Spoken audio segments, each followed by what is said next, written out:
The shop at the cemetery. When Sema wanted to open a business, everyone told him, "Don't waste your time. Shops only do well in the market or at the roadside."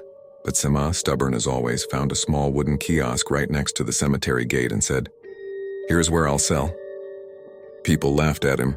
"Who will buy bread and soap among graves?" they teased. At first, business was very slow. Only a few people passing by would stop. But then something strange began to happen.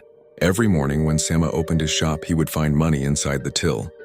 Not small money, real sales money.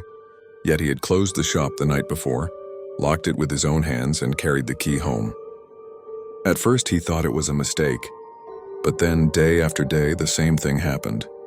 The goods on the shelves were fewer, and the till had more money inside. Someone or something was selling in his absence. Sema grew both afraid and curious. One night he decided to hide behind the big neem tree by the cemetery and watch.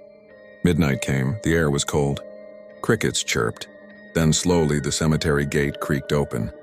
Figures began to move, shadowy, quiet, and pale. One by one they drifted toward his kiosk. Sema's eyes widened, they were ghosts.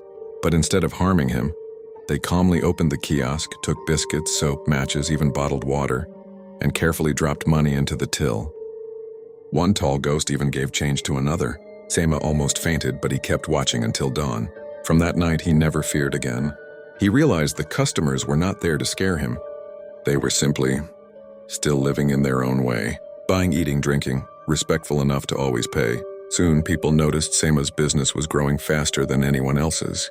They asked him, "What is your secret?"